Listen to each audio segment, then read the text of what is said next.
Are you looking for a bright, clean, powerful light that doesn't cost more than a decent 3-course meal for 2? Well then boy do I have a light for you. Let's get real right now.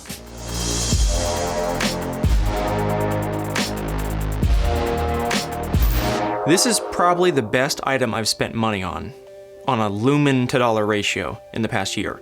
This is the newer, foldable 256 LED lighting panel, and it comes in right now at $80 on Amazon at the time of recording. Now, I'm not being paid to say anything about this light, so this is my complete and honest opinion. And you know what they say about opinions. They're like assholes. Everyone's got one. So take mine with a grain of salt. My opinion, not my ass.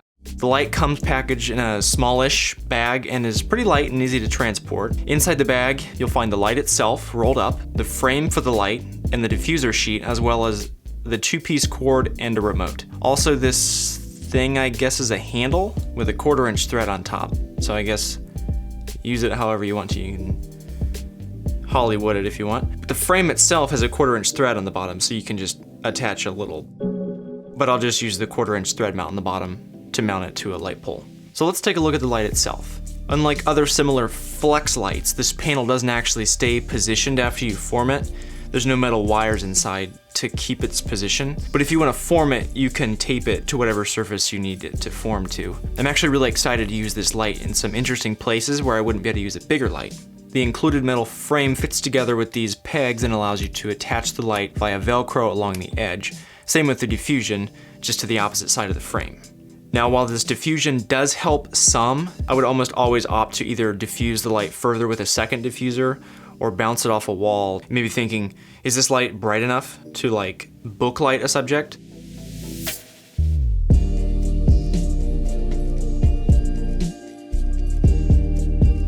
But I'm not kidding you, this little puppy is hot. It's not an Aperture 300D, but it's a fantastic starter light or an addition to your current lighting kit. So don't get me wrong, this is not necessarily a light for beginners. I'm not even sure what that would mean, but I have and always probably will continue to use these can lights. They're cheap and probably as basic as you can get. You can get them from most hardware stores.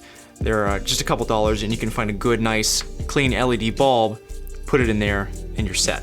It matters less what you use, but how you use it. So this newer light in comparison is much more sophisticated. They just have different uses. So both are very useful in their own ways. I bought this one to use as a studio light that I could keep set up most of the time and not have to worry about a big softbox. So I just take another small diffuser like this 5-in-1 reflector set, which comes with this diffuser, which everyone should already own. This is like a must-have addition to your kit. Link is in the description to the one I bought. And I position it about 6 inches to a foot in front of the light, and this softens the light to an acceptable level and gives nice soft shadows and less shiny skin. So I'll put all 3 versions of the light on screen at the same time so you can see the difference and why you would want to diffuse this light more than just the standard diffuser that comes with the light, or maybe you wouldn't even want to use it at all. I'm sure there's reasons that you could come up with to not use the diffuser, but that's more of an artistic choice. So the first is straight LEDs, no diffusion whatsoever. This is the light, nothing in front, bare LEDs.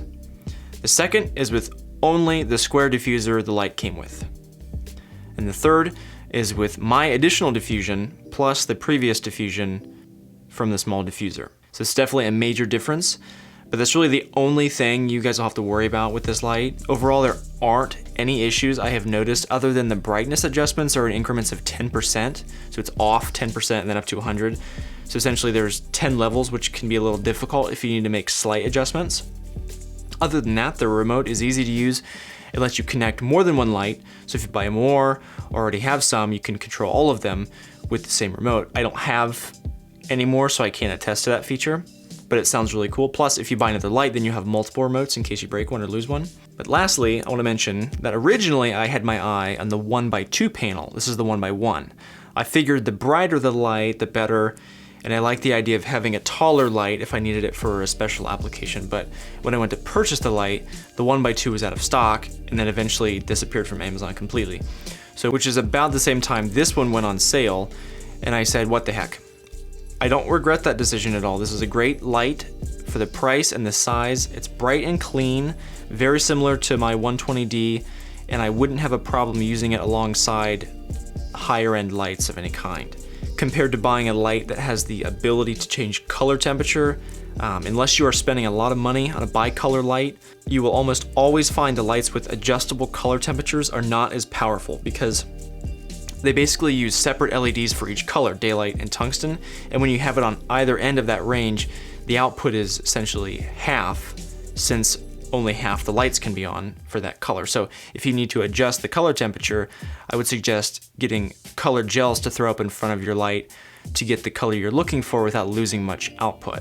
So overall, this is a really surprising light. I didn't intend on making a video about it until I got it out and started playing with it, and I figured there are some people on the fence about it, like I was, and they aren't sure if it's bright enough or the color replication is good or if it casts purple or green hues. I haven't seen any of these things, and for the price and portability of this light, you really can't beat it. I've seen people in the reviews on Amazon, they'll have light meters and they'll test this specific light, and the color replication, the color accuracy is really good. And you're talking about an $80 light. So you could put a kit together, 3 of these lights, and that's an incredible deal versus something as common as like a Aperture 120D. An Aperture 120D Mark II will set you back between like $700 and $800 depending on what you get with it.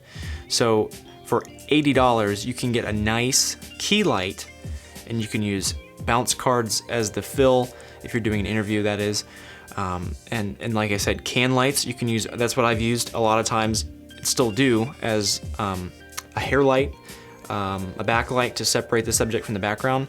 So you can have a lighting kit, essentially this, a bounce card, and a can light for like less than $100, considering it's very bright, comes with a remote. Let me just show you how bright it can get. This is the remote here.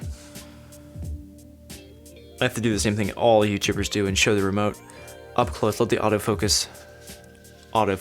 I'll just push the power. It automatically turns off, but I'll push the power button there.